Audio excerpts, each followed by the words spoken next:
It's 9 a.m. and I'll now call this meeting to order. I will note that I have approved the remote participation of Dr. Alan Siebert under the board bylaws and 2.2-3708.3B3 of the Code of Virginia because his principal residence is more than 60 miles away from our meeting location here.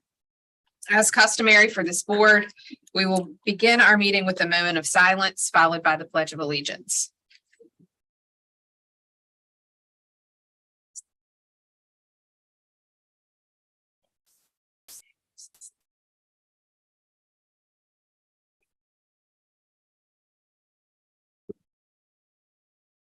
Pledge allegiance to the flag of the United States of America, and to the republic for which it stands, one nation, under God, indivisible, with liberty and justice for all.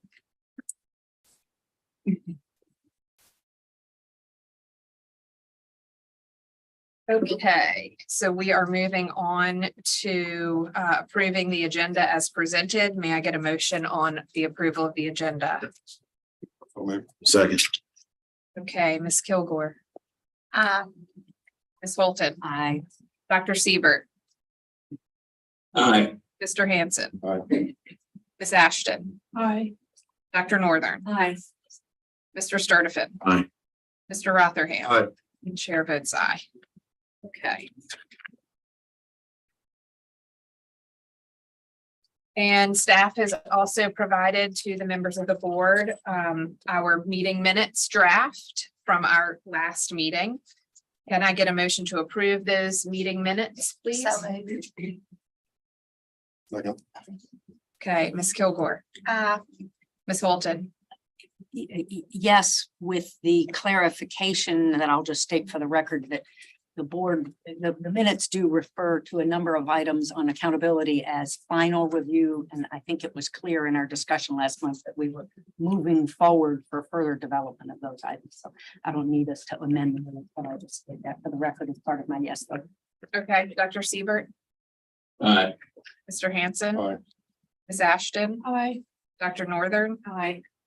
Mr. Sturdivant. Aye. Mr. Rotherham. Aye. And chair votes aye.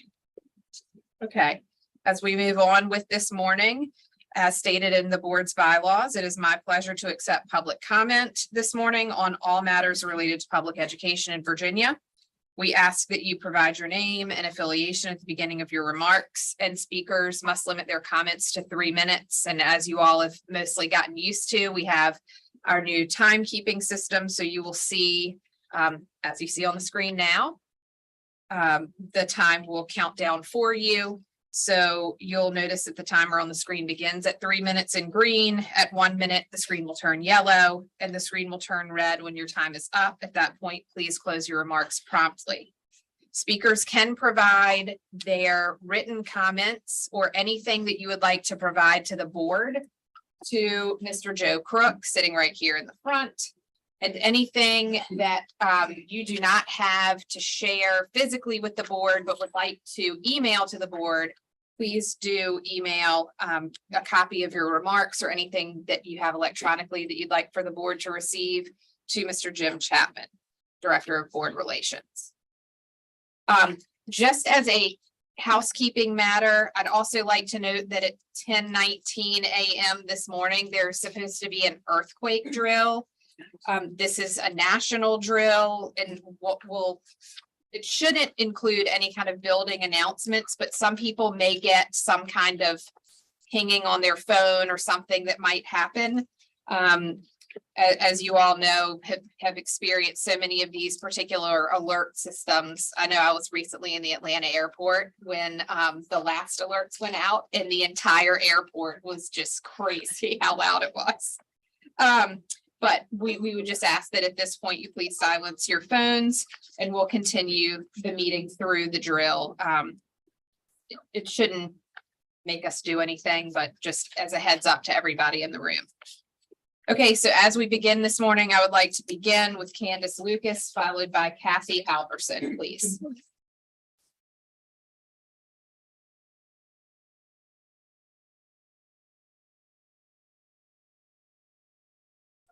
Okay. Good morning, board members, and to the new board members, welcome. My name is Candace Lucas. I am a licensed educator and administrator through the Virginia Department of Education. Been licensed and certified since 2002. I'm here once again to talk about special education. I understand, Dr. Coons, that you spent almost $100,000 for 2 reports that told you what we've been telling you for the last 6 months. So I wanna go ahead and note that the report was not surprising at all. It does demonize advocates who stand up for the rights of families. And I did see that school divisions don't like us as advocates. Just like when my ancestors, because I do understand the assignment, my ancestors asserted our rights by attempting to go to schools in Virginia when they were told they were not able to. Through the massive resistance movement, that's exactly what we're experiencing now as we go to the schools to fight for children with disabilities. I've been arrested 7 times in 3 different jurisdictions, attempting to attend an IEP meeting because the school divisions do not want our parents to have advocates that can educate them on their rights. Okay, and we've all heard it said before. We've reported all of this to the professional practices department in the Virginia Department of Education, and nothing gets done. We've documented over 2,000 instances of falsified IEP documents, 2,000 incidents of forged documents, sent them straight to Dr. Coons before her bailout. And none of them have been addressed. Professional practices does not address it. And I guess my concern is that we're the only state agency that licenses individuals but can't discipline them unless, they falsify a SOL score or, sexually abuse a child. But when we talk about the day-to-day issues of falsifying IEPs, that should be criminal. It is criminal. It is criminal. So when are we going to hold the people that do it accountable? Because they do it with impunity now. They falsify the December 1 count that's coming up. It's going to be falsified, just so you know, Dr. Coons. And the superintendents, who you guys say are the experts, they're not. They're not the experts. The parents are the experts about what goes on in our schools. I heard the conversation yesterday. And the bottom line with all of this is until you start listening to parents, which the gentleman that you had do the report, he contacted our advocacy group, but never spoke to us. And I have over 500 Black, white, Latino advocates. He never even spoke to us. So I want to make sure you understand that special education is still in crisis and you guys are still going through the same rigmarole. And you can hand those out. Can you hand those out to them? Thank you. I thought you had done that already. Kathy Halverson, followed by Tammy C.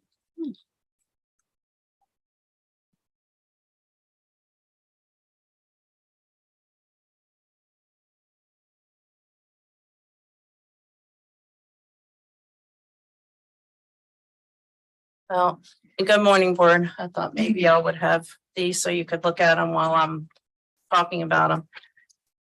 Picture of my son, still waiting for contract to be sent, Dr. Coons. This was a picture that I told him he was finally going to school. You saw that smile on his face. He was overcome with emotion because he finally was going to go to school after 664 days. Here's a invoice from Sands Anderson. In 1 month, I FOIA'd all about my son in 1 month, August, $27,000 to fight me. 7 attorneys, block billing, to fight me. But they can't pay for my son to go to school. I FOIA'd stuff from the BDOE. June 23rd, 2023 from Samantha Hollins. Sends a letter to Powhatan stating you have 2 weeks to send documentation to believe in you, stating he's there. Nothing happened. Powhatan responded July the 7th. They literally admit on this letter, they filed a child in need of supervision against my husband and I because they want to be deadbeat parents. It would take 10 decades to educate my son because I would not sign the CSA consent. Egregious, disgusting. Then I receive a letter August 28th. And we met, Dr. Coons, personal meeting, and you promised me that things would be taken care of. August 20, and you knew about Samantha's letter. August 28th, letter from Lisa Coons says, in 30 days, I need documentation that a contract has been sent or federal funding was going to be taken. I have called the VDOE. I have emailed you, Lisa Coons. I've emailed Samantha. And the only thing I get really is nothing. It's copy and paste. This is a letter from Dr. Federici. Alex has been approved for our school program, and it would be in his best interest to be considered for the program where he has already had success, named Believe in You Academy. Neuropsychologist, he's a savant. Nothing's being done. Mr. Ford, principal. Alex is making great transition. So when Thank you, Ms. Howe. is the federal funding going to be sent to Believe in You Academy? This is egregious, people. Thank you. Tammy C, followed by Wendy Little.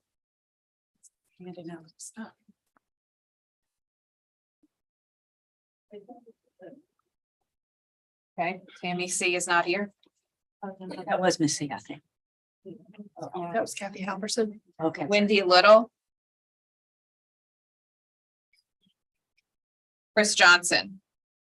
Followed by Timothy Wright.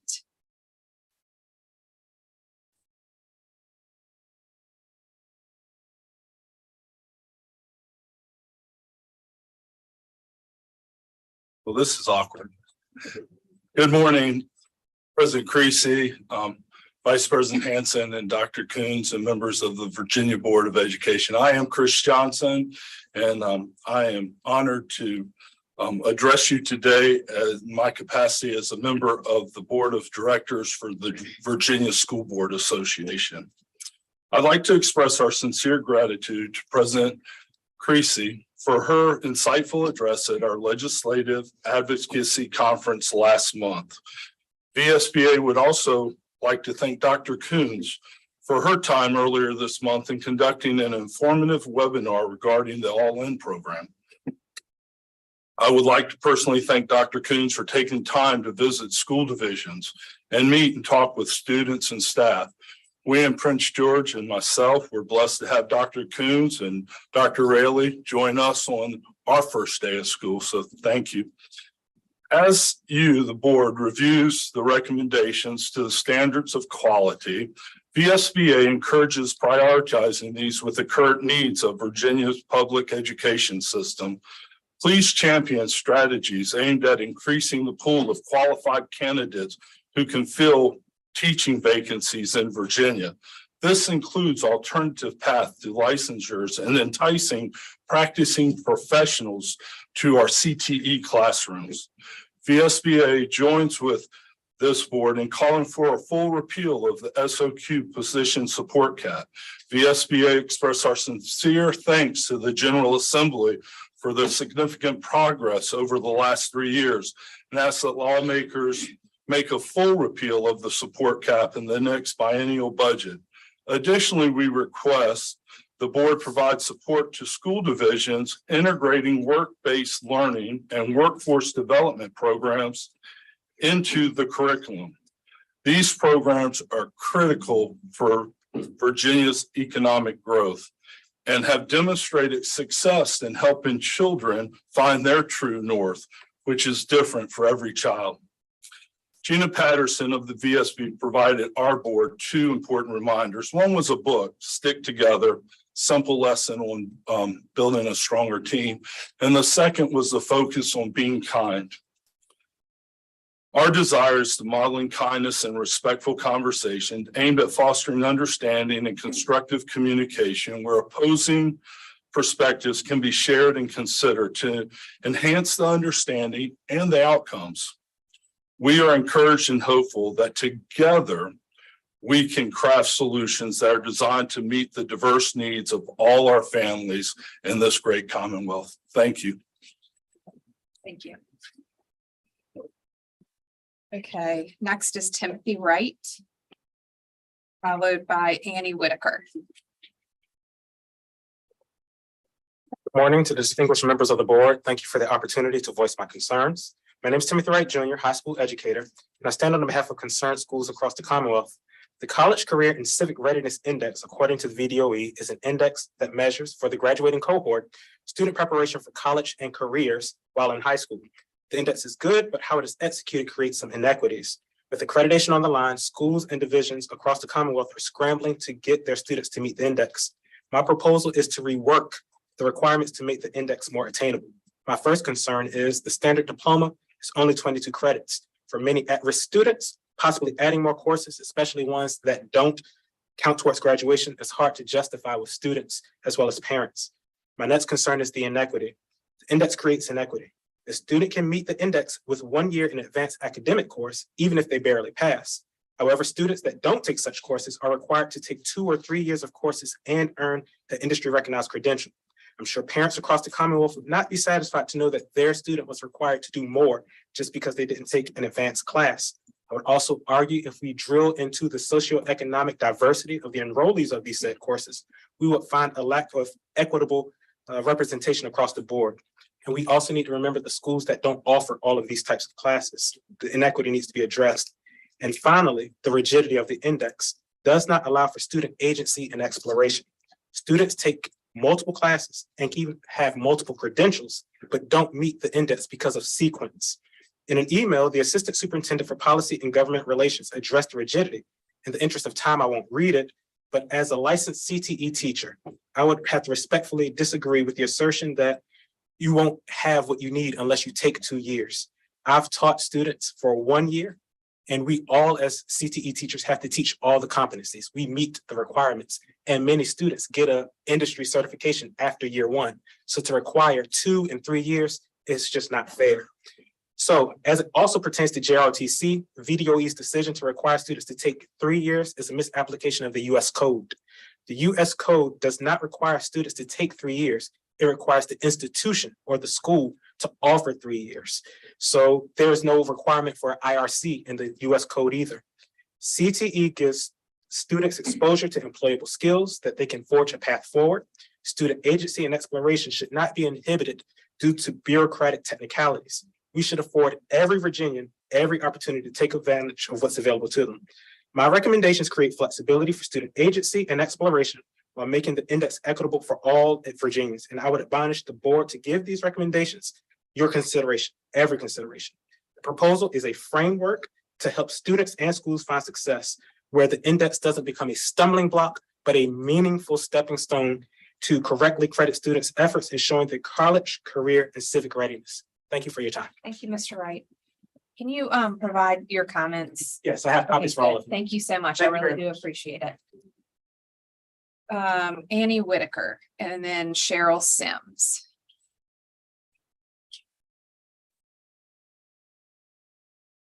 Morning, President Creasy, Dr. Coons, and Board of Education members. I'm Annie Whitaker, Deputy Superintendent of Operations for Montgomery County Public Schools. And I'm here today with my colleague, Dr. Jonathan Schultz, Supervisor of Innovation and Grant. Today, we would like to share our experience in applying for the School Construction Assistance Program and ask that you reconsider the scoring criteria for the remaining $48 million before the closing date of the round 2 applications on November 28th. In order to be considered for funding, a project must meet a minimum score of 65 out of 100 points within the 3 indicators of the board-developed scoring criteria. Divisions can score points to commitment demonstrated by an agreement by the local governing body to maintain or increase the percentage of local revenues dedicated to public education throughout the duration of the financing of the proposal of the project. We ask that you reconsider the wording of this indicator regarding commitment, as it creates a de facto requirement for a shared revenue agreement between local governing bodies and school boards. Specifically, it places burden on governing bodies who are currently providing funding in excess of the required local match, because those bodies must commit to being able to provide the same level of funding for the duration of the proposed project. We are fortunate in Montgomery County that our Board of Supervisors is currently able to provide funding above the required local match.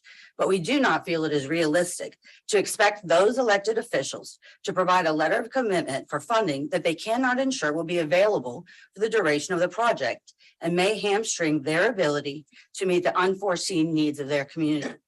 For large construction and renovation projects, bond repayment can extend up to 40 years. Instead, we ask that you reconsider that indicator for A, commitment item 1, to read written confirmation that the governing body has provided the required local share funding. A second issue that we'd like to draw your attention to is item 10 in the scoring rubric. This item is designed to support projects in divisions that have higher percentages of school buildings in need of repair, with points being awarded if at least 30% of the school buildings in the division are in poor condition. However, because the school for which SCAP funds are being applied is not counted in this calculation, smaller divisions with fewer schools must meet a significantly higher threshold to earn these points than larger divisions with more schools. For example, a school division with 64 schools can earn points for this item if only 31% of their schools are in poor condition, but a smaller division with 10 schools must have 40% of their schools in poor condition to earn the same points. This discrepancy increases as the number of schools in a division decreases, so that the smallest divisions in the state must have 50, 60, or even 100% of their schools in poor condition in order to earn any points for this item. This inequity can easily be addressed by including the applicant school in the calculation. In your handout, we have included a table illustrating this problem, as well as a suggested revision that would address it. Implementing these changes would make a big difference for all of the divisions like Montgomery County that are very close to meeting the 65-point threshold. Thank you for the opportunity to address you. Thank you. Cheryl Sims, followed by Dr. James Fetterman. He's on her way up.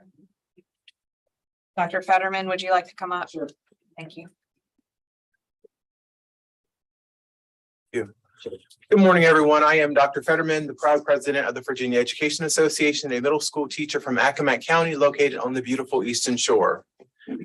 Thank you for the opportunity to speak today. I'm here to speak on the SOQ revision process discussed at the work session yesterday. Normally, the SOQ revision process starts in February with several meetings of the SOQs with committees, multiple reviews, discussions, and revisions. There is outreach to education associations and partner organizations. The full board would get their first review in July, the second in September, and the final in October. This year has been very different.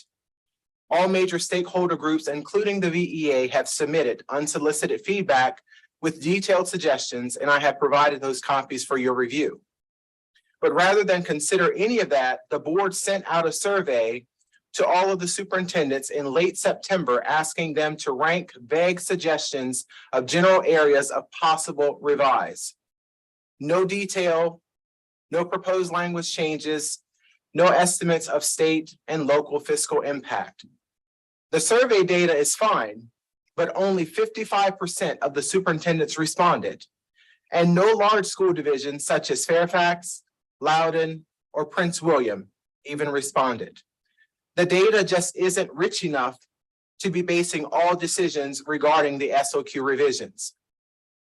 While we are disappointed that we do not see any of the feedback reflected in the survey, the VEA stands prepared to support any and all of the ideas that reestablish putting our students first. I would also like to remind the board that since not fully funding, that the not fully accredited schools still receive less funding per student than fully accredited schools in the state. This is your one opportunity until 2025 to put forth your values and ideas and show that you really believe we should be providing additional resources to these high-need schools, not less. Once again, we're disappointed, but we're hopeful that you all will do the right thing. We often hear you care about kids. This is an opportunity to do that. So please put words to action. Again, my name is James Fetterman, proud president of the Virginia Education Association, and I approve this message. Thank you. Okay. Let's go and see if those who were on the list and did not respond previously are here. Tammy C. Wendy Little. Cheryl Sims. Okay, are there any other speakers that would like to speak before the board today? Please come on up.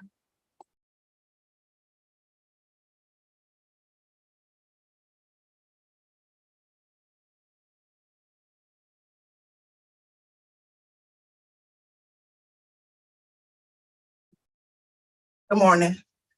My name is Lakeisha Williams. I've submitted a request with a brief statement to your online submission form for public comment.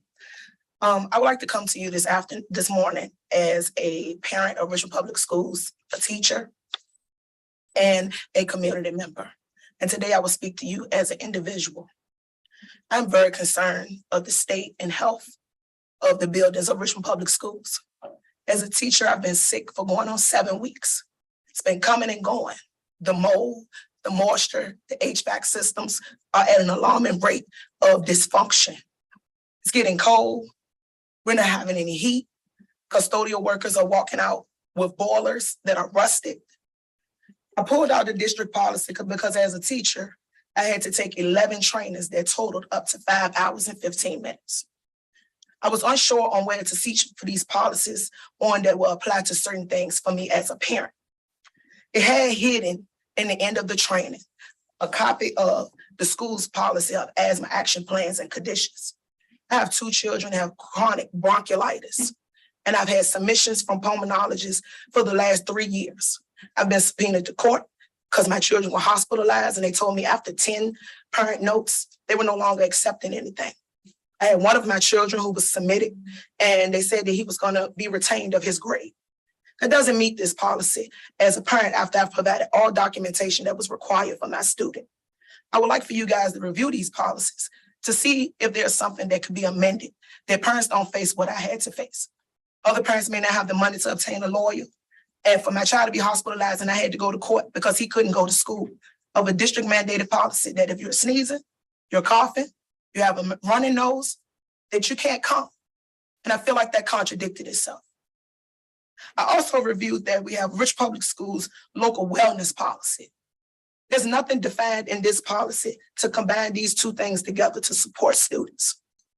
I'm also concerned as a teacher that if I keep taking off of work, I keep being sick, keep having to pay co-pays, I'm going to put my family at risk. And I demand that you seek and find and provide Richmond Public Schools some sort of assistance and guidance that they can be supported on what they need to do and how they should move forward. I feel like they've done all they can do to support me with what they have. Thank you for listening and taking the time. Thank you. Is there anyone else here today that would like to speak before the board before we close public comment? Okay, thank you. All right. So we will move to our consent agenda and go to item A, please. So that. My computer moving. Is that Mr. Chapman?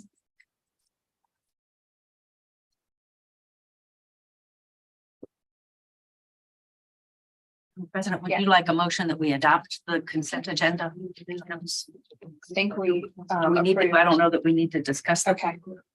If Can I, somebody wants to remove them from. yeah, no. Can I have a motion to approve the items on the consent agenda as presented? Sorry, my eyes. Do I have a second? Second. Ms. Kilgore? Ms. Holton? Aye. Dr. Siebert? Aye. Mr. Hanson? Aye. Ms. Ashton? Aye. Dr. Northern? Aye. Mr. Sturtevant? Aye. Mr. Rotherham? Aye. And chair votes aye. Okay. So we are moving to the action items. And that would be Mr. Dickey. Come on up. Thank you. Good morning, Madam President, members of the board, and Dr. Coons. 2 additional literary fund loan release requests for today. from Giles County and Suffolk City. These are loan requests or loan applications approved by DOE from last year's initial application process that we ran. And the two specific projects being requested for loan release today.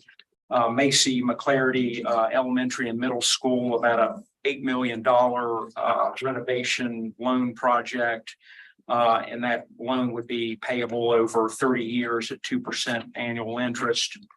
And then Suffolk City, a rebuild, a replacement school for the existing John F. Kennedy Middle School. That loan request is for 25 million, and that would be payable over 20 years at 3% interest rate. Both of the projects have met all requirements for release of the loan at this time.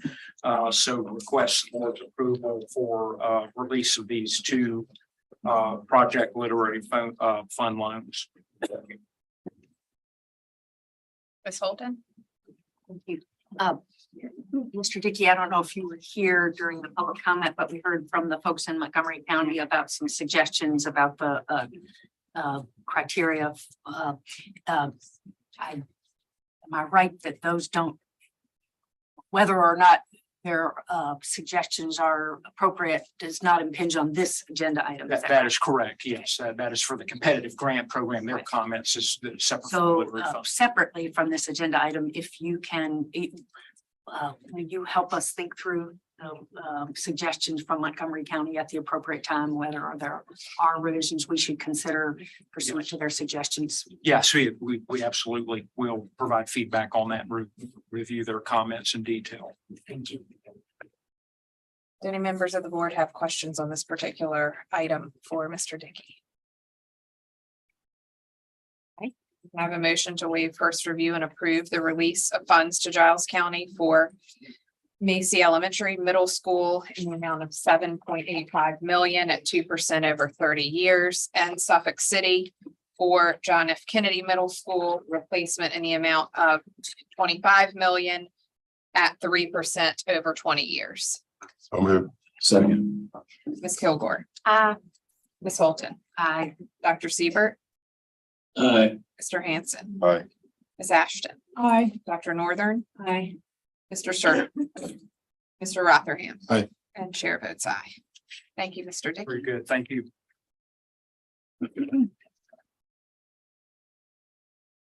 And item D. Ms. Loving Rider, please come before us.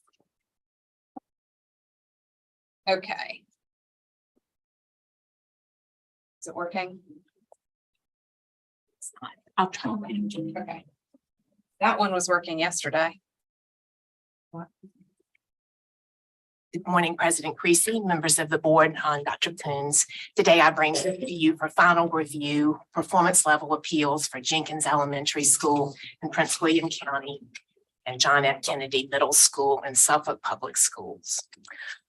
You did hear this item on first review in September, so I'll provide a fairly brief presentation.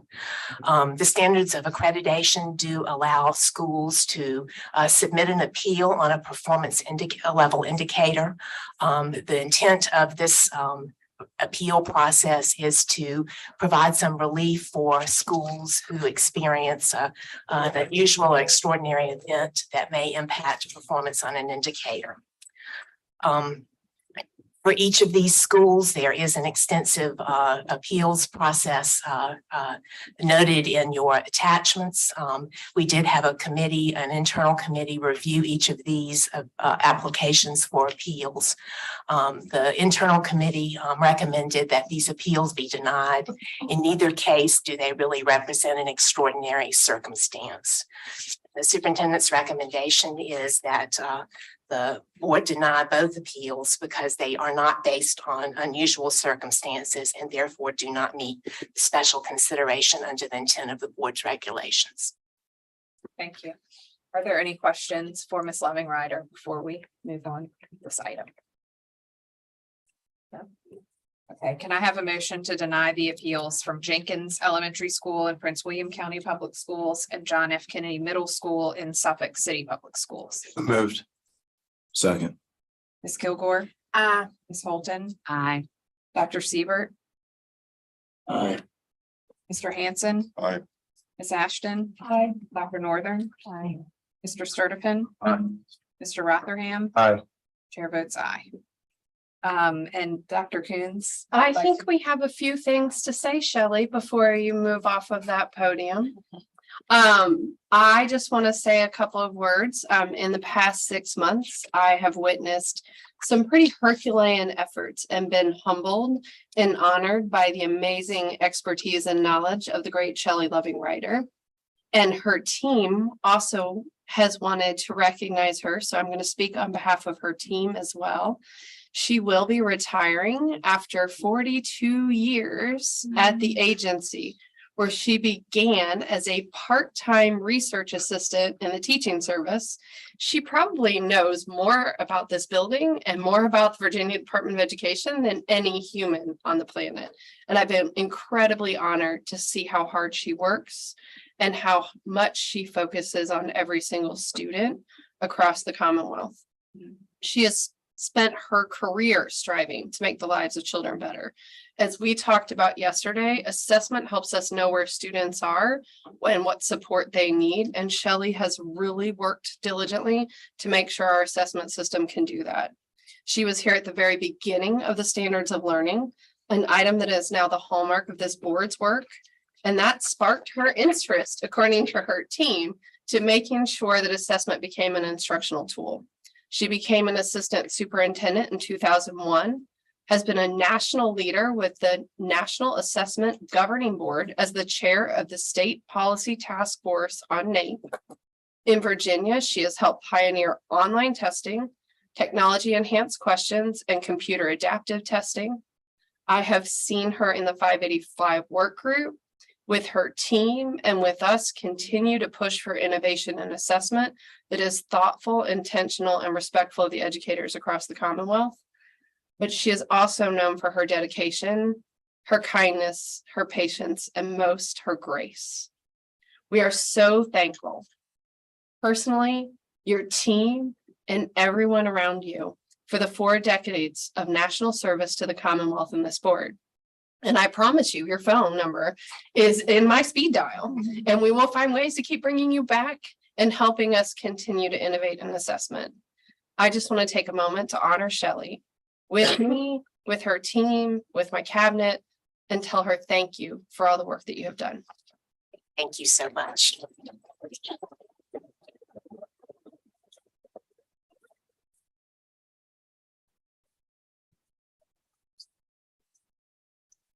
Thank you very much. I've worked obviously with many boards over the years, but one characteristic that always is the same is how much you all care about children and teachers. And so I've really been honored to work with the board over the years and with the amazing staff within the department. I know several of you have noted the quality of staff, and I would like to reinforce that. You have an amazing team within the department. So thank you for your kind words, Dr. Coons. Sultan. Madam President, if I can just weigh in on behalf of the board, I think I can safely speak for all of us.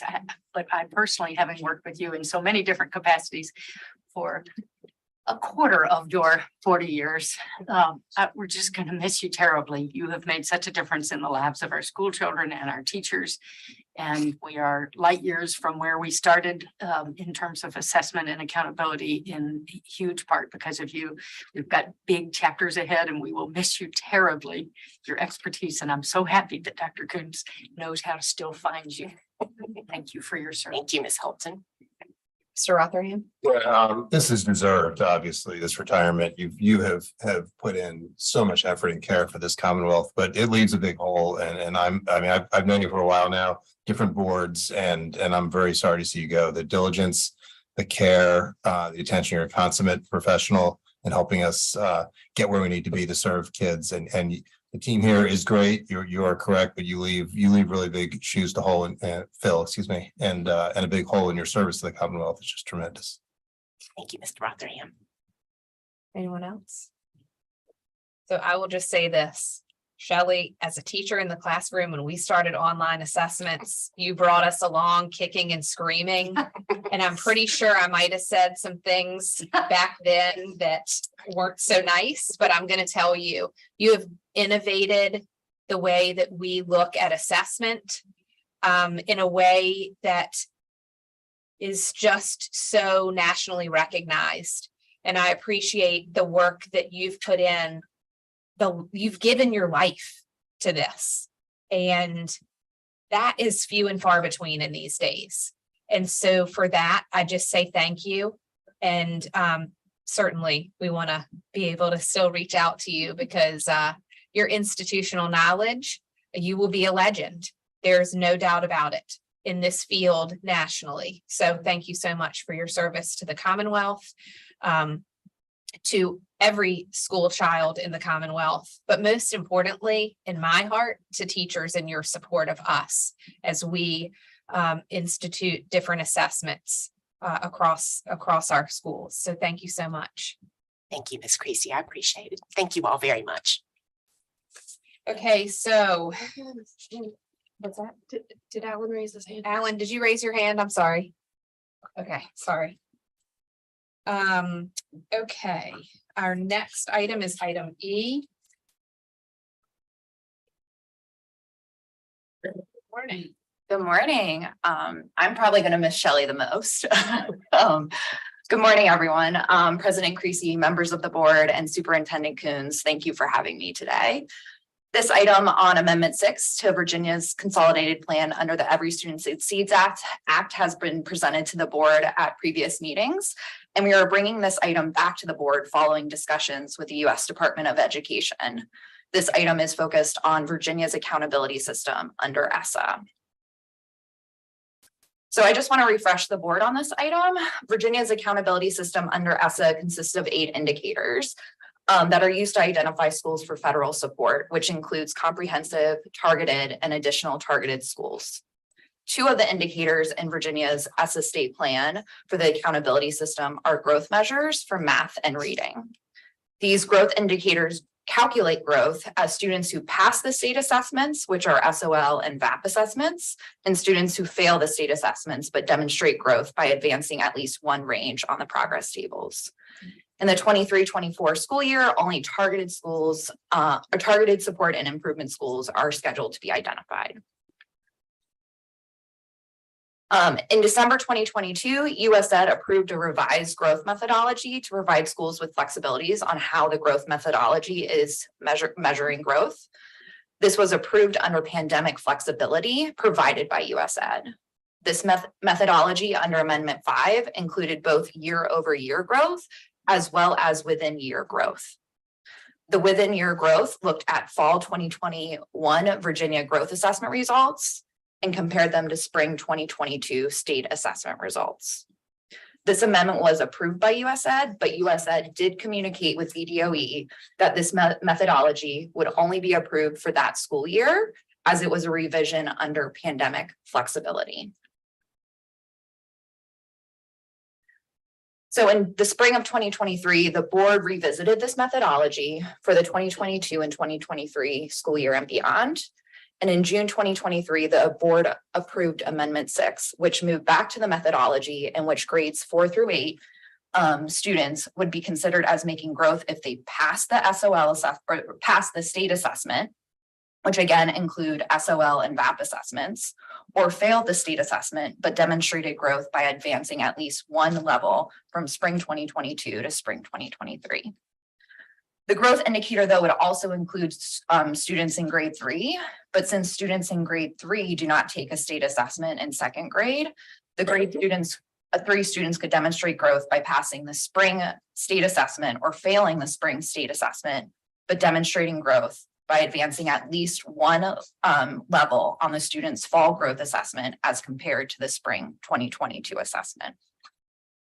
So that was submitted to USED, the amendment, and USED requested clarification regarding how grade 3 students taking the VAP assessment, which are the students with the most significant cognitive disabilities, are included in the growth indicator. Following that request, Virginia Department of Education reconsidered how grade 3 students were included in the growth indicators. And to ensure that all students who fail a state assessment can be consistently included in the growth indicator and demonstrate growth, are suggesting that we remove grade 3 students from the measure. This would then leave 4 through 8 students using a year-over-year growth methodology in this indicator. So we are requesting this revision to Amendment 6 in response to requests from USAID and to clarify the methodology and in an effort to consistently include all students who fail the state assessment in the growth measure. We believe based off preliminary analysis, this change in the growth indicator will have a minimal impact on how schools are identified for targeted support and improvement. And so with that, the Superintendent of Public Instruction recommends that the Board of Education waive first review and approve the revised proposed Amendment 6. There we go. Proposed Amendment 6 to Virginia's Consolidated State Plan for submission to USAID. Okay, any questions here from members of the board? Ms. Holton? Thank you, Ms. Carroll. If you could go back to the slide right before that, just to clarify, the second bullet says the measure includes all students, but that means all students 4th through 8th, but not 3rd. Am I correct? Correct, yes. And I understand from my conversations with Dr. Coons that our state indicators will continue to include 3rd grade growth measures. It's just the federal indicators that will not. Is that right? Correct. Thank you. I have a comment, but I'll save that for discussion. Other questions? Dr. Northern? Yeah, I just need to understand it better. I was tracking you the whole Yeah. time, but just tell me again in plain English, why we're excluding grade 3 relative to that feedback. Yes. Do you want to or? Okay. The grade 3 measure is looking at the VGA fall compared to spring. VAP does not have a fall assessment, and so we do not have that type of measure for the VAP assessment program. Other questions? Okay, before discussion, I'm going to take a motion, okay? So can I have a motion to approve waive first review and approve the revised Amendment 6 to Virginia's Consolidated State Plan? I will say that again. Can I have a motion to waive first review and approve the revised Amendment 6 to Virginia's Consolidated State Plan?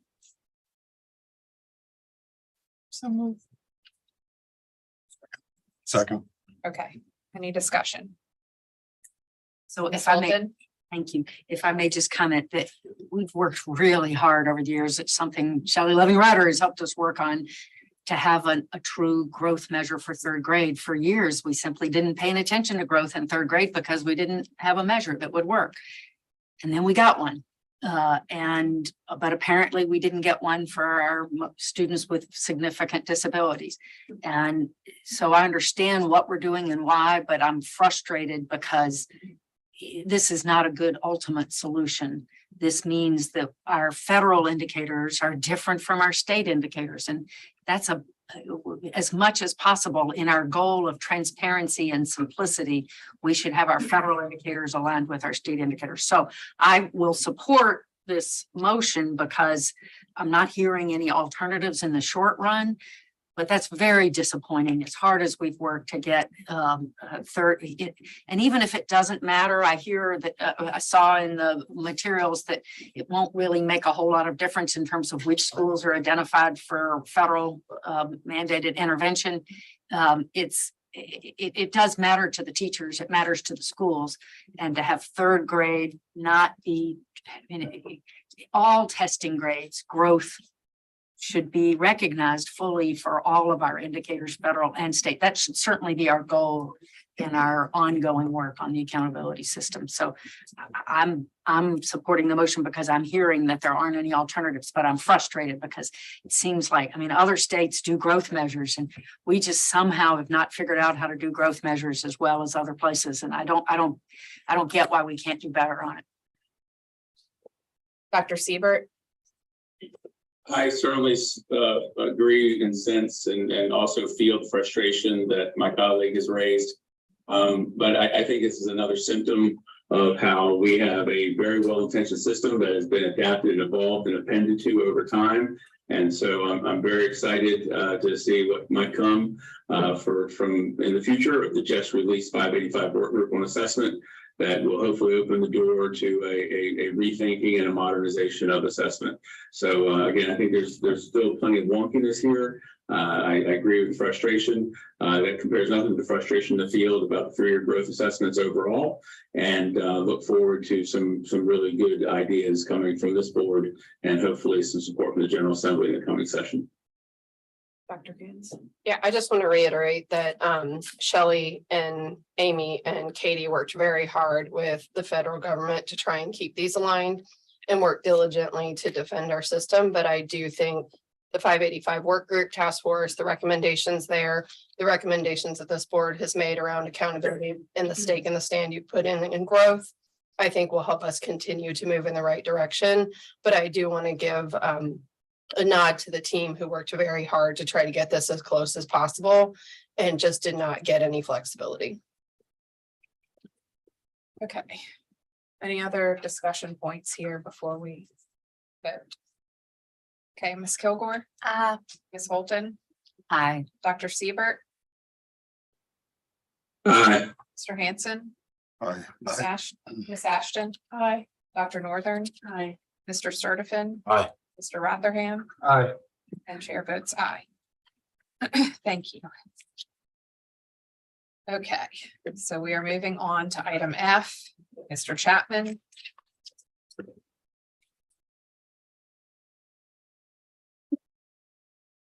You, President Creasy, Vice President Hanson, members of the board, and Dr. Coons. What we have for you in this item is new to the board, although it's not new to the state of Virginia. This is a unified regulatory plan that is being presented to the board in compliance with Executive Order 19 that was issued by Governor Youngkin on June 30th of 2022.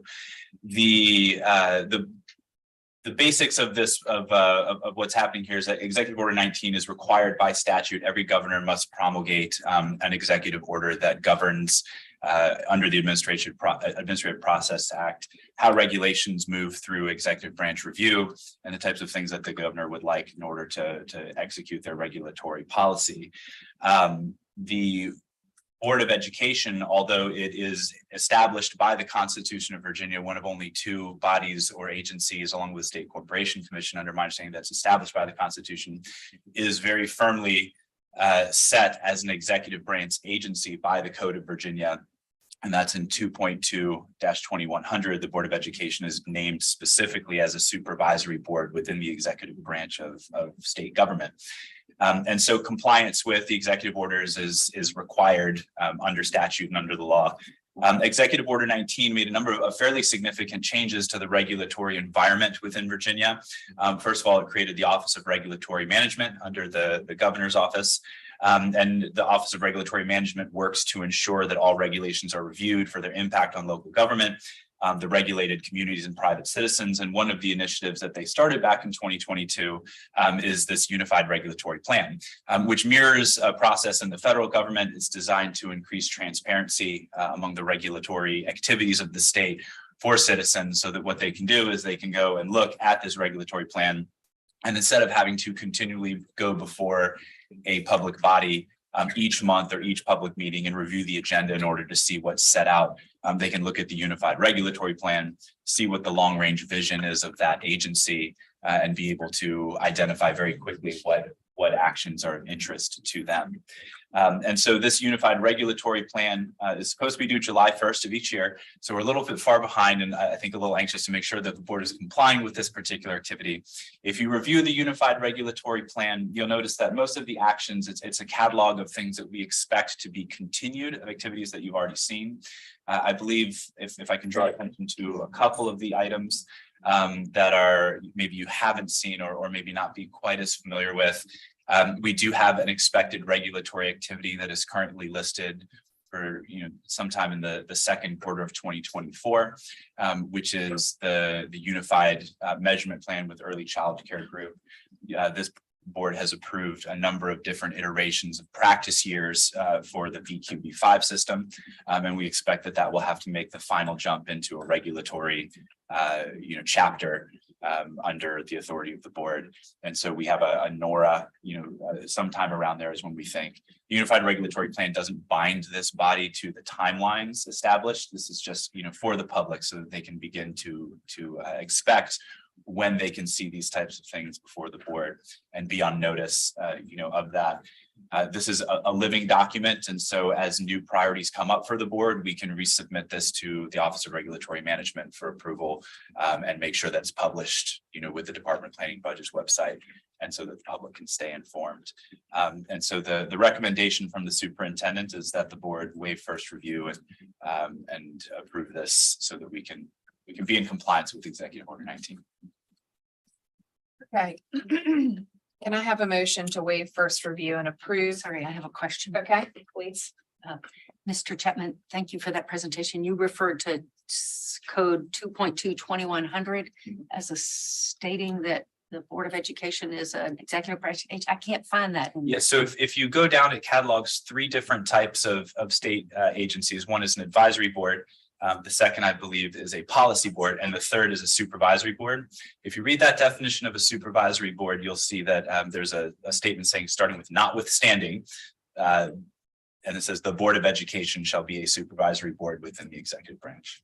That doesn't say, no, it doesn't say, it says notwithstanding the foregoing, the Board of Education shall be considered a supervisory board. That's correct. It doesn't say it's an executive branch agency. Well, if you'll notice right at the intro to that statute, it says that agencies within the executive branch of state government shall be classified according to that. So I take it that taxonomy, those 3 don't make any sense unless it applies to executive branch agencies. I have a comment, but I'll save that for discussion. Thanks. Thank you, Mr. Chapman. Any other questions? Okay. Can I have a motion to waive first review and approve the Unified Regulatory Plan as presented? So second. Okay. Discussion. Does anybody have any comments to make here? Ms. Holton? If I may, I'm channeling former President Gecker here, who was dug deeply into these issues and helped me understand that the Board of Ms. Holton, Education. do you have your? Can't hear you. Oh, it's on, but I'm just not close enough to it. The Board of Education is not, I think, under law, an executive branch agency. The Department of Education is an executive branch agency. The Board of Education is not. We are constitutionally created, and we are not subject to compliance with the governor's executive orders.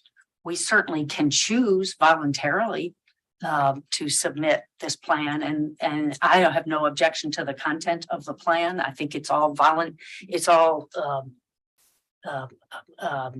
advisory anyway. There's nothing binding in it according to the documents that have been presented to us. So I have no objection to the content of the plan, but I would like the minutes to note my objection to the suggestion that we are required to comply with the governor's executive order. And this is an issue that Mr. Gecker helped raise on behalf of this board across different administrations. With different parties, he worked very hard to preserve our authority as a constitutionally created entity, not subject to executive orders.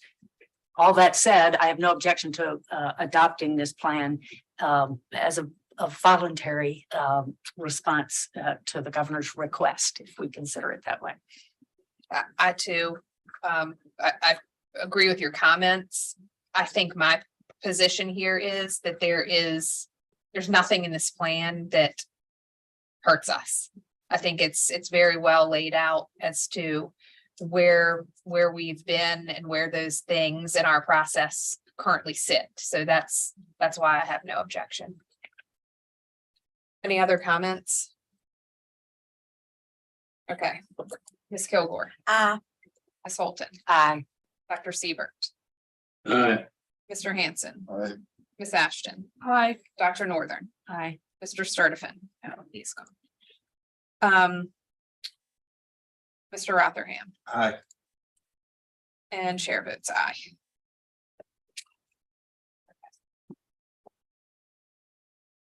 And Mr. Chapman, you have another item for us this morning. Yes, thank you, President Creasy. The next item is a presentation for first and final review of 2024 Board of Education meeting dates. You may recall that the Office of Board Relations sent out a survey earlier about a month ago to try and make sure that these were cleared with the board. We have, I believe, reached an accord on quorums and these meeting dates. And so what is being presented is the dates that the survey results showed that we would have quorum for those meetings. Of course, after this item is approved by the board, we will make sure this is updated to the board's website and public notices go out so that the public can be informed of when the board will be meeting. Okay, just for everyone's knowledge here, I've had some discussions with Dr. Coons. We would like the board to consider removing the February meeting from this list since we will be in legislative session. Does anybody have an objection to that? Okay, so seeing none, can I get a motion to waive first review and approve with that amendment that the 2024 board meeting dates proceed as presented without a February meeting date? So move. Second. Okay, Ms. Kilgore, Ms. Holton, Aye. Dr. Siebert, Aye. Mr. Hanson. Aye. Ms. Ashton, Aye. Dr. Northern, Aye. Mr. Rotherham, Aye. and chair votes aye. Thank you very much, Mr. Chapman. And Dr. Solari, do you need us to give you a few minutes to set up, or are you good? Okay. Okay. Good morning, Dr. Solari. How are you? It's very good to see you. Thank you Good to for see everyone coming in to us person. once again. Yes, thank you for the time. Let me see if I can advance this. There we go. Nope. No, that's not the right deck. There we go. Thank you. Okay, thank you so much for the time. I'm going to spend a brief amount of time updating folks where we are on the Virginia Literacy Act, and in particular, talk about the curriculum review process. Some of you have heard this before, but we have some new board members, so we wanted to make sure that everyone is aware with where we are with the Literacy Act work. So really briefly, an overview of the Virginia Literacy Act. We in 2021, there was the Virginia Literacy Act passed for K-3 and last year for 4-8, with the intent of ensuring that all children in the Commonwealth have access to evidence-based literacy instruction to reverse the trends and literacy levels that we've seen in Virginia that predated the pandemic, and then also address learning loss, significant learning loss that we saw during the pandemic in literacy. To do this, Virginia must provide for the increasing number of at-risk readers. We are very lucky in Virginia that we've had about 20 years of screening data in the K-3 space. So we were in a unique position when that pandemic hit to really see the impact of the pandemic on early literacy outcomes for children. So we had an unprecedented amount of children scoring below benchmark in the early literacy space during and post-pandemic. And we need to make sure that we're providing teachers with the instructional materials that is necessary to catch children up and also to teach children how to read in an evidence-based way aligned with the most recent reading science. So the Virginia Literacy Act did a few things. It's pretty comprehensive. We talk about this when we talk about this, what we talk about is how you have to push on multiple levers simultaneously in order to see change in literacy. So that is around how we prepare our teachers, making sure that we are aligning our curriculum, screening, and intervention methods that children have access to every single day. When I talk about this backpack practitioners, it's really pretty simple. Every child, no matter where they arrive in school, no matter what zip code they live in, should have access to evidence-based instruction. And their teachers should be prepared to implement that instruction. So that goes on with requiring professional development for our building level leaders, our reading specialists, and our teachers to ensure that they know the why and the how. So why are we doing this, and how do we actually implement evidence-based practice in classroom settings? And then also making sure that we are partnering with our families. So the key components of the VLA, there's a definition for evidence-based literacy instruction in code, and also science-based reading research. And all the levers that we push on adhere to those definitions. So that goes into how our curriculum, how the professional development that we are providing for our educators, how we're partnering with families to ensure that parents are engaged, that they understand what it means when their child may not be performing at an adequate level in early literacy, and that they have access to evidence-based resources that they can use in the home with their children. And then ensuring that our education preparation programs and licensure programs are aligned to ensure that the teachers that are being prepared, that are going into our workforce, are prepared and know how to teach reading in an evidence-based way. So the different levers. A high level timeline.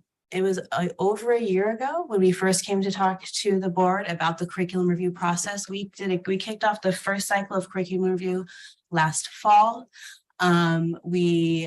Also in the winter of 2022, there was an advisory board put together. It has 33 members of different educators and stakeholders across the Commonwealth. We meet quarterly with that group to update them on progress and also to get feedback from the group. We, for example, have brought to them before we engaged with our training of the reading specialists over the summer. We brought to them the idea for the content, what we thought we were going to do, and got really valuable feedback from that group around that process and the materials we were implementing.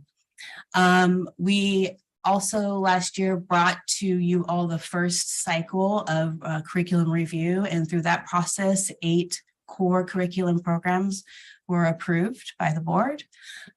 We began our second round of review for core curriculum, supplemental, and intervention materials this fall, and we are currently in the middle of that process. So we are here to talk about it, but we're not ready to present a guidance list yet. That will come very soon. Next meeting will be in November. We're going to have the list for the core curriculum, and then in subsequent meetings, we will have the list for the supplemental intervention programs. This summer, we also trained around 1,500 reading specialists across the Commonwealth in scientifically based reading research and evidence-based literacy instruction. It was a 2-day training for the 1,500 reading specialists. It was a 2-day kickoff that then led to a year-long professional development program that they will engage in over the course of this academic year.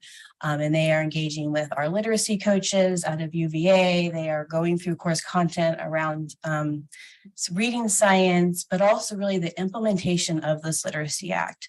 So knowing the why, but also how do our reading specialists support our building level leaders and our teachers to implement the Literacy Act. So some accomplishments today, I spoke through a little bit. We designed and launched the Cycle 1 review process. We've expanded the review process into Cycle 2. We're in the middle of that right now. The expansion is that because the Literacy Act 4 to 8 passed last session, the first round of review only reviewed K-3 curriculum, and now we've had to expand. Now we're expanding that K-5 for core curriculum and then K-8 for supplemental and intervention programs. We trained 1,500 reading specialists. We launched the work group, and we've also this year began piloting in 17 school divisions the revised literacy screener, which I spoke about last time I was here. And also we've tried very hard to increase general awareness about the Literacy Act through webinars and memos and meetings with all those different engaged stakeholders. We provided many opportunities for engagement, making sure with the advisory group that part of what we asked them to do is to engage with their own stakeholders. They learn stuff at our meetings, and we asked them to help disseminate that to the folks that they work with every single day.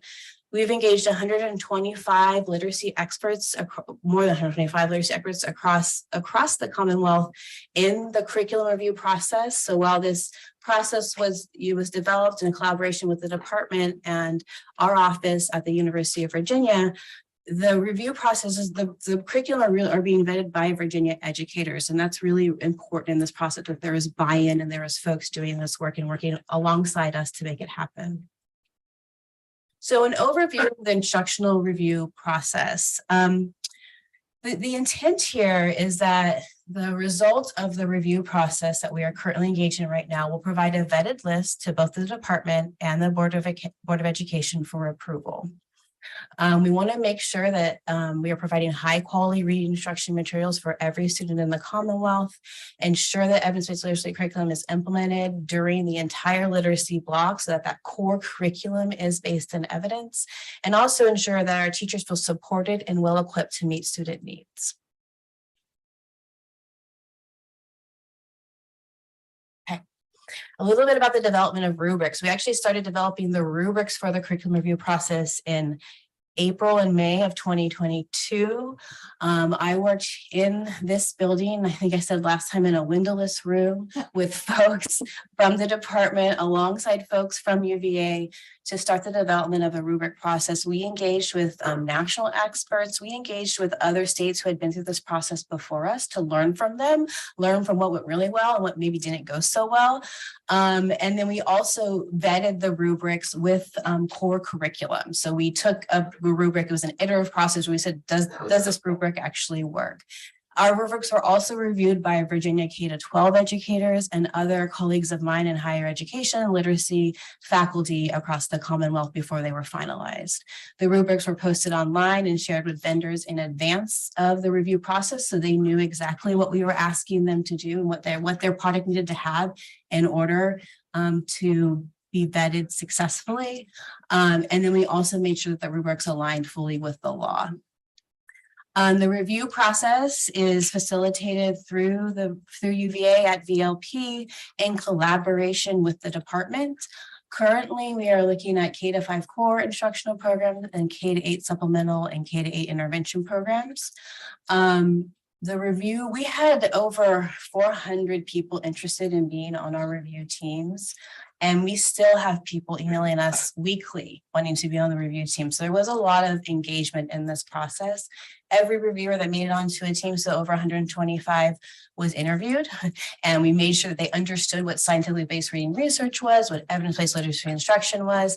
Every review team has a facilitator guiding the process, and the facilitators meet twice a week to make sure that they are all on the same page so that the review process standardized across different groups of reviewers and facilitators. The reviewers independently evaluate the programs using the rubric, and then they come together to come to consensus on the rubric, and the facilitators help that process along. And then if something pops up that is maybe something they need to discuss with the other expert facilitators, that's what happens in those facilitators meetings to make sure that there's standardization across the process and it's normed. Okay. The core program review is a two-phase process. Phase one is really a quick look at the program to make sure that it doesn't have any of the components that we know are not aligned with reading science and evidence-based literacy instruction. It's really very clear if you look at the rubrics and if you look at the guidance for phase one, that's what we're looking for. Because we're not going to move a program onto phase two if they have some of the components that we know are not aligned with the most recent evidence base and how we teach reading. The phase two process, what if a program makes it from phase one to phase two is much more in depth. So at that point, we're going through every single item that they give us at every single grade level. It is extensive and it takes a lot of time. If you meet a reviewer on the street, thank them because they have invested a ton of time in this process, going through every single material in these. And if you know core curriculum, you know that when a teacher gets it, it's boxes and boxes and boxes of material. So we are looking at everything. So phase two is a much more robust and much more in-depth process. Vendors, we're jumping forward here. I can't go back, but okay. Vendors do have an opportunity to appeal. So if they don't make it through phase one, they can appeal and they can, if they think that we made a mistake, they can tell us where we did and we will go back and look at it and we will review again. That is true for phase one and phase two. Almost every single vendor that has received a no has appealed, and we have re-engaged in the review process for them. And that is true at phase one and phase two. The other thing we're making sure that we're aligned with the textbook adoption process, so that when the final list is available for divisions, it's easier for them to procure the materials from vendors. So we are requiring vendors to complete all the certification forms, demonstrating the relationship between what they're teaching and the standards of learning, and making sure that there is time for public examination of the materials as is necessary for all textbook adoption reviews.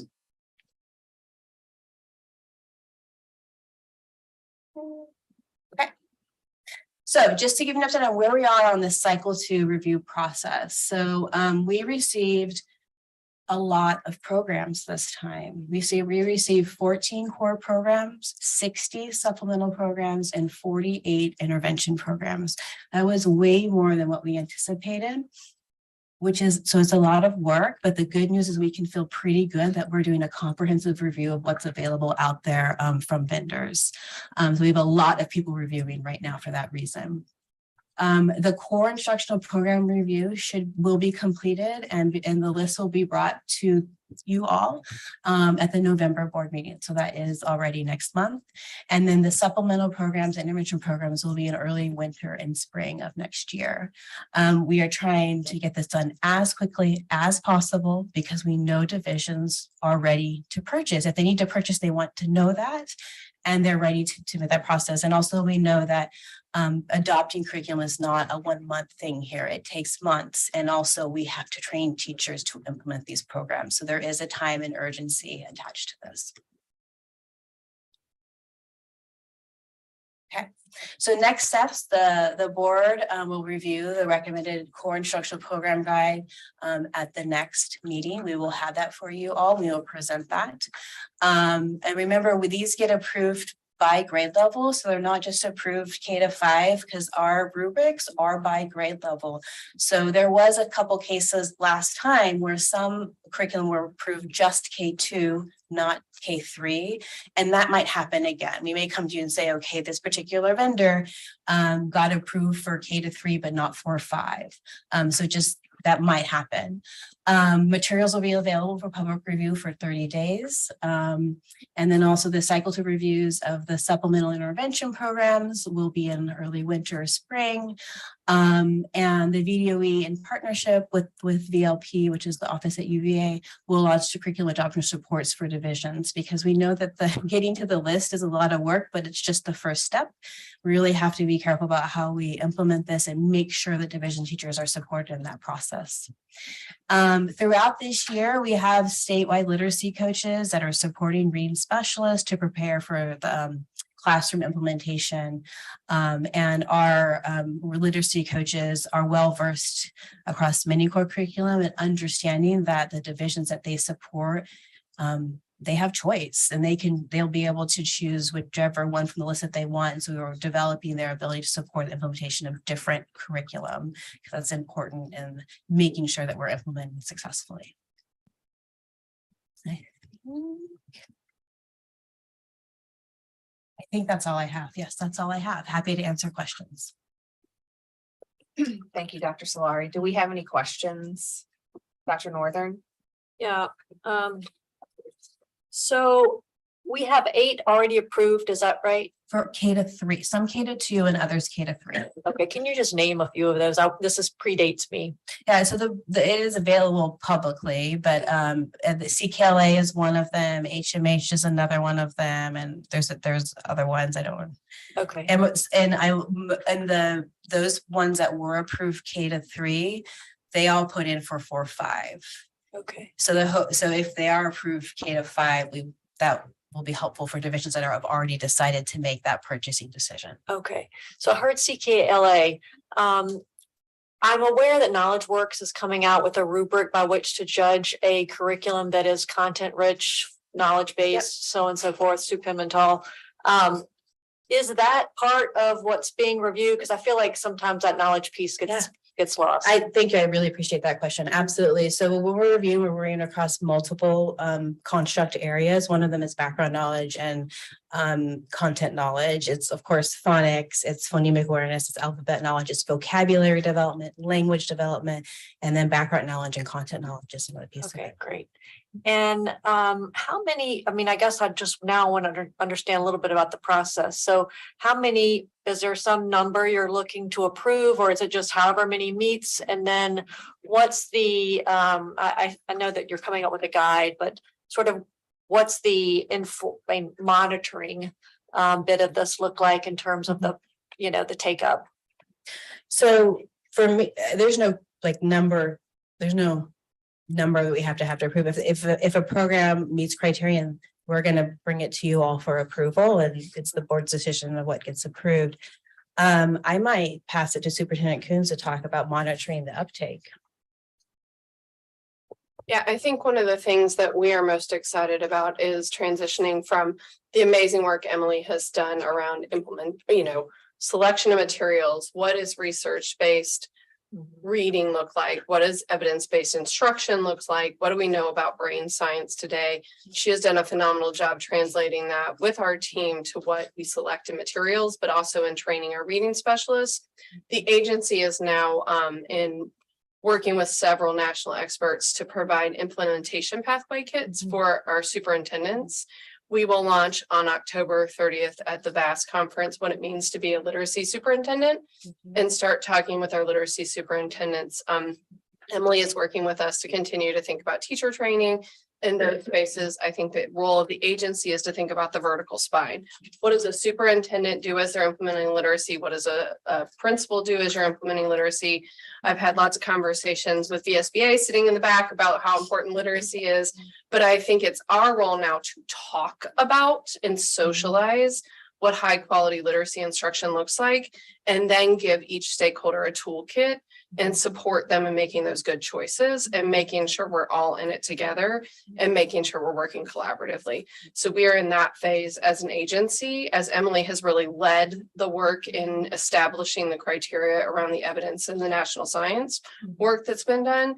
Our job is to help the practitioners then think about what it looks like in their school divisions and in their classrooms. So given the importance of evaluating the success of this huge initiative, and I know that we're working on coming up with our data systems at the department, will we be collecting any data on which districts are using so we can evaluate the success of various curricula? Yeah, go for it. I mean, so a part of the Literacy Act is that all divisions are required to have a division literacy plan wherein they report which curriculum they're using for core, supplemental, and intervention. So that will be available, that those data will be available. Okay, thank you. Other questions? Thank you, Dr. Solari. Thank you so much for your time. Being here. Yep. Thank you. Okay. Come on up, Mr. Chapman. Please. Yeah. Sorry, Dr. Andy Armstrong wasn't able to be here today because he is traveling about the state. Actually, I think on a lab school visit right now, or potential candidate visit. But as most of you know, I've been involved with the College Partnership Laboratory School Standing Committee, along with Mr. Rotherham and Mr. Hansen, and just wanted to highlight a couple of items from this report that you have provided for you today. The first is kind of an exciting piece of news that Germanna Community College and the University of Mary Washington have both submitted applications to the Standing Committee that have been reviewed. They've been cleared for first review. They're currently, I believe, still in the 10-day public comment period. We expect those to go to the Standing Committee's meeting in November, in early November, and then with the hopes that they will come before this board soon after that at a meeting for consideration. The Standing Committee was very, very enthusiastic about both of those, and so we're very excited for them, to move before you. Also, you'll notice on that in the update, The standing committee has, as this board just did, approved its 2024 meeting schedule. And just so you have an idea of the very robust and aggressive schedule that the standing committee is pursuing, because we expect that there are a lot of applications still coming, before the standing committee, with the goal of getting those, as many of those before you as possible, before the end of by about June 30th. And I know that's the end of the fiscal year, but really that's so that we can have as many of these approved to start as are able by the beginning of the next school year. So there's a lot of documentation, and just to speak to the work, not only of the department, but in case you're wondering what Mr. Rotherham and Mr. Hanson do in their evenings, these applications run between 50 and 150 pages each. And we have about 10 or 15 more left in the pipeline. So there's a lot of work to be done, but we think there's a lot of really exciting opportunities for innovation in the Commonwealth that are still yet to come before you. Thank you. Any questions or comments on this particular presentation report? Just Mr. Hanson. a comment, just again, to Mr. Chapman's last note on the workload, it's just grateful for the leadership of the team, but also of our chair, Joan Wadiska, and other members to participate on the board. So just it's a team effort, and appreciate the leadership.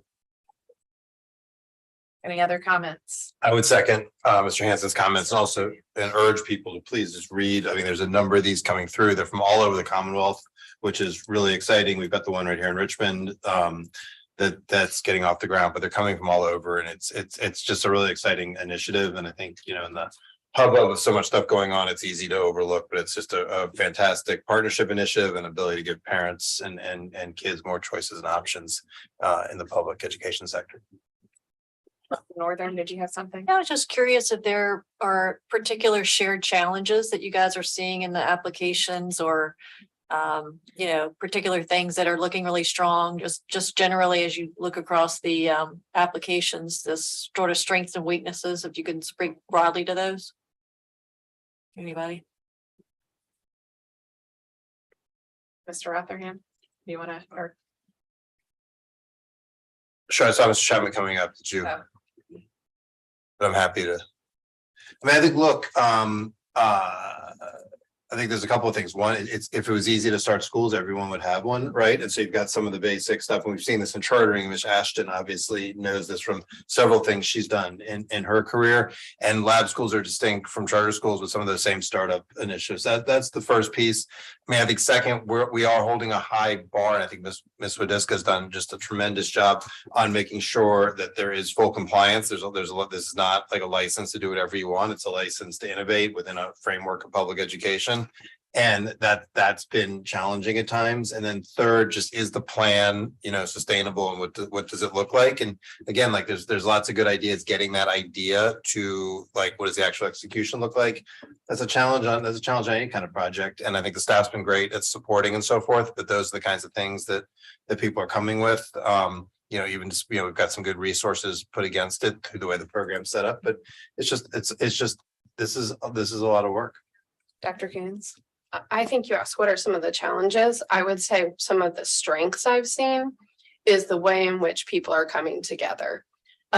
Historically in education, we have K-12 schools run by K-12 boards with K-12 leaders. These lab schools provide opportunities for such a cross-functioning set of individuals really rethinking and innovating about what school means. From a governance structure to a sustainability structure, like how are we going to sustain this? And while that's a slow start to figure out how all that's going, I think what we've noticed over the past month is a real elevation of really strong projects that are really intentionally thinking collaboratively. So I expect us to see some really innovative things that are coming together as so many stakeholders are coming together. And just want to give a huge shout out to the VCU Residency Code RVA Lab School, which is fully executed and on its way. And we're very excited about that.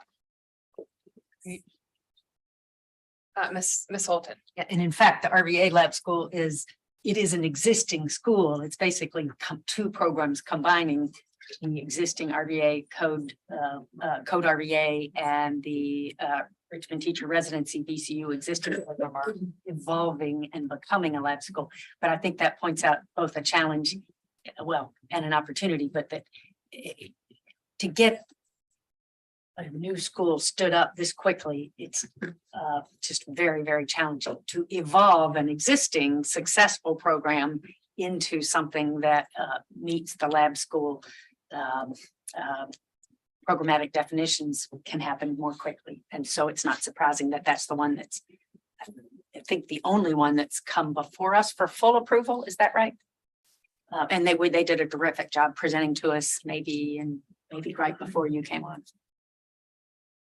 Although this board should expect, Madam President, to see some additional applications in the near future on our full board agenda for approval. Yeah. Other comments here? Thank you, Mr. Chapman. Appreciate it. Okay, so we are about ready to wrap this up. And I would just like to say that I think we are in record time, finishing our agenda for the day. So that being said, we are now at the point of discussion of current issues. Does anyone have something that they want to discuss, or Dr. Coons, you can have time here too, if you so choose. Anyone? Ms. Holton? I do have two matters I'd like to just make sure the board is aware of and ask Dr. Coons possibly to come back to us with further information as appropriate.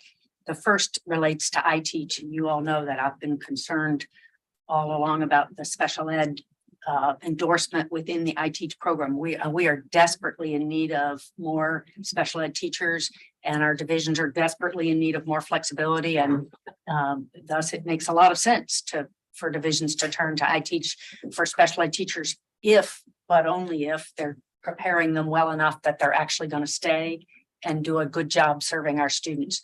And I am sorry to report that we learned through the Richmond Times-Dispatch a few weeks ago that the staff prepared a document evaluating iTeach's special ed endorsement programs back in March and found that they were woefully inadequate to meet the minimum state requirements for content for special education teachers.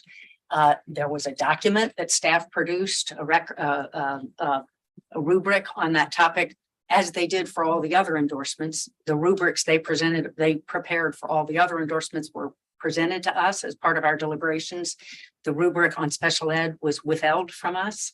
And I will note that that was before Dr. Coons and her team came in, but they were apparently produced and withheld was the word the newspaper used. That's very troubling, and I'm sure that won't happen again under Dr. Coons's administration, because she's been so forthcoming and communicative with us. I will say that and I have been asking for many months now for evidence that iTeach has addressed those deficiencies. And just, I think Monday night, Dr. Coons got me some additional syllabi that iTeach has finally applied to the department.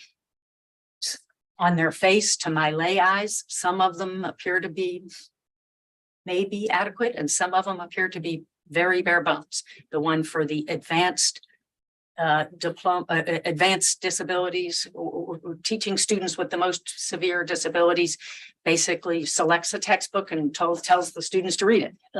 It's got a little bit more than that, but not a lot more than that. And I would like, but I do understand from Dr. Coons that iTeach has contracted with CSEP, which is a regional group in the Tidewater area that I think is well respected in the special ed area, to work with them to help build up that program.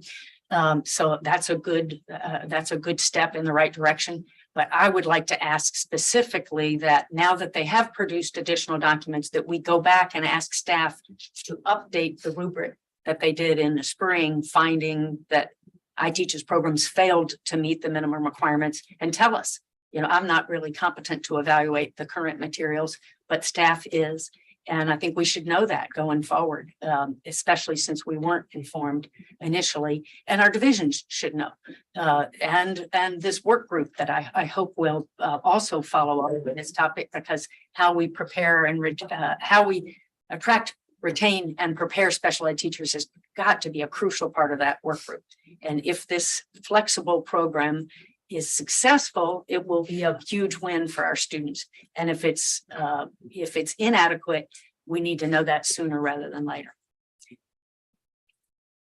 Dr. Coons. Thank you, Ms. Holton. I appreciate the acknowledgement that the I Teach package that was brought to the board was prior to my administration. Also, we've had change in leadership in the assistant superintendent over educator prep to make sure that we have good diligence in that space. We have, as the board directed us in July, to work closely with I Teach to make sure their materials meet the absolute expectation of both the board, the agency, and our school divisions who are contracting with I Teach. We have been in close contact with I Teach, communicating those expectations, communicating that they did provide us the contract with CSEP that they are working on to evaluate those materials and move forward with those materials. I think it is very important for us to use experts in the field and understand what our special education teachers need and what they should be doing.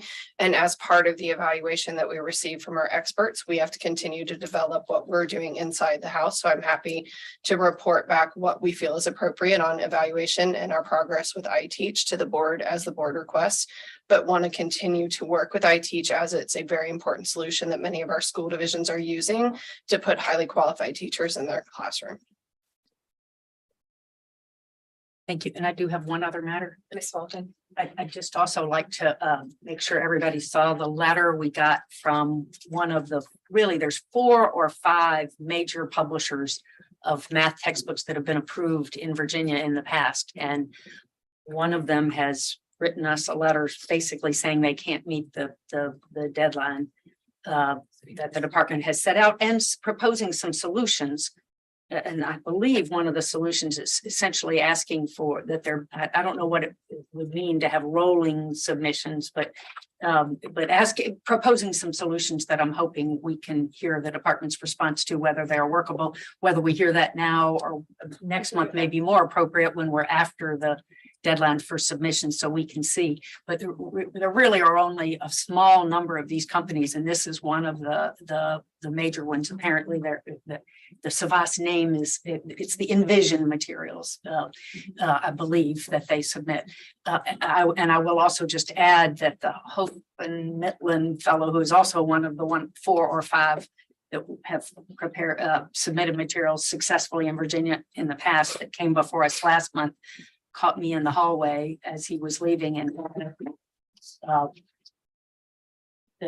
what we heard in here about that the textbook companies would be able to revise their materials later in the process if needed, that was not accurate by his understanding. And I don't know where they are on it. Maybe they figured out how to meet the deadline, and we'll know soon, because the deadline is almost upon us. So by next month, maybe it would be appropriate to have an update on, have we got enough submissions, and how's the process going? I'm happy to give you an update right now, Ms. Holton. As a result of the board, you recommended that we have a phase 1 and a phase 2. We have a phase 1 and a phase 2 option, so our publishers can submit during phase 1. They also will have another phase 2. We are in the process of posting that information and holding an open meeting for all of the publishers to notify them of phase 1 and phase 2 opportunities. I would disagree that there are only a few publishers. As Emily Solari just talked about, the number of publishers who are submitting resources for the ELA textbook process.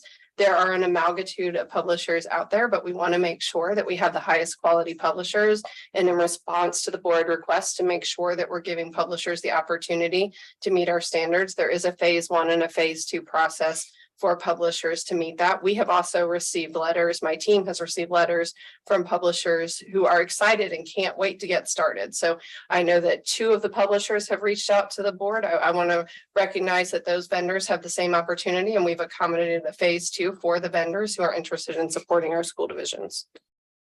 May I respond? I'd prefer this not to be a back and forth. please. Just with a brief question. So that's terrific new news. The phase one deadline is the one that's the end of October, but the phase two will have a later round deadline for.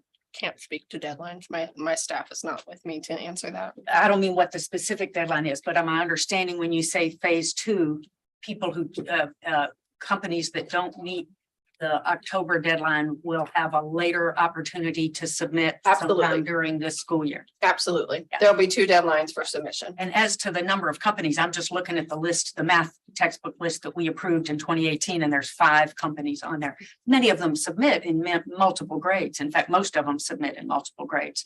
Like there were 5 companies on that list.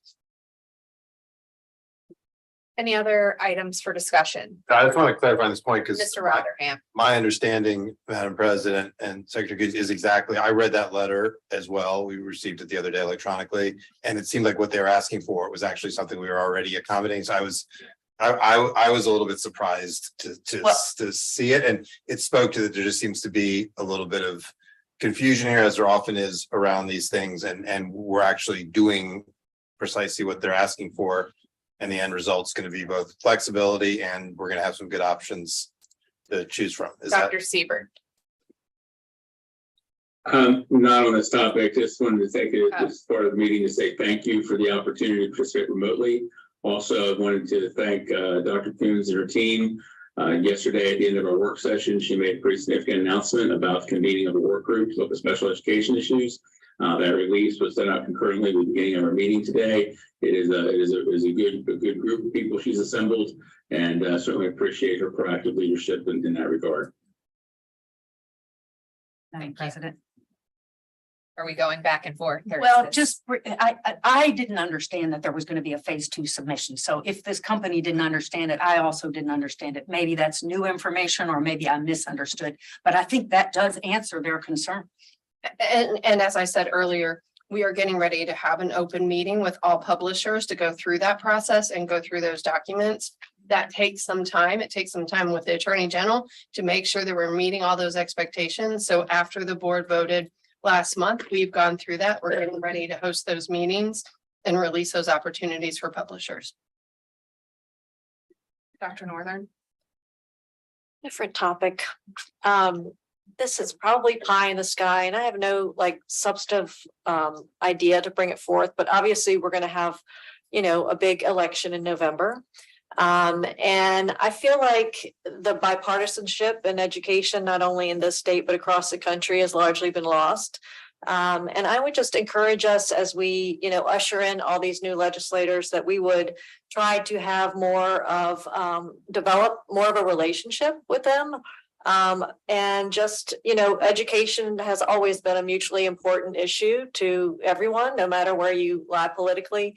And so to the extent that we can discuss this in the future in terms of how to develop stronger relationships with our General Assembly, especially as we're talking about so many new advancements among this board and what we'd like to do in K-12 education in the Commonwealth, that we would try to get that communication line back and forth going.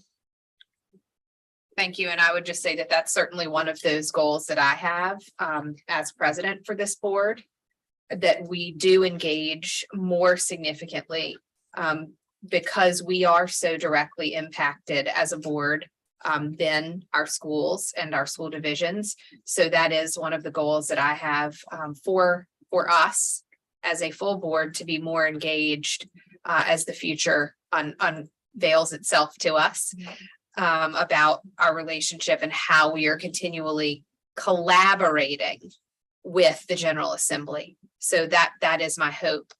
Open communication, continual collaboration, and working hand in hand to continue to do what we can to improve student outcomes, to make our schools the very best that they can be, and to do what's right by every student in the Commonwealth. Mr. Rotherham. I wholeheartedly endorse Northam's plea for bipartisanship or nonpartisanship, whatever, sign me up. I do want to just walk back a little bit to where we were a second ago. I'm a little concerned. I want to make sure we don't get in a posture. Vendors are an important part of the sector. They deliver important services. They're important partners. They work for us though, not the other way around. They have their own interests where they are in production cycles on materials, their own. And so I just want to make sure, I think it would be an odd posture for this board that every time we get a letter from a vendor that we immediately like snap to. We should respect their views. We should work with them. Again, they are collaborative partners. But I think I worry, I'm a little uncomfortable if someone sends a letter and we immediately must, because these are commercial entities with commercial interests. We're a public body with public oversight, and I think we need to make sure the lines there are clear. And it makes me a little uncomfortable if every time someone says a letter or, says boo, we all jump. We should take that into consideration. We should hear their feedback to the various mechanisms, but we should also keep our eye on the ball in terms of what we're trying to do here and recognize that these are commercial entities with commercial interests. Thank you. Other comments? Or discussion? Hearing none, we're adjourned.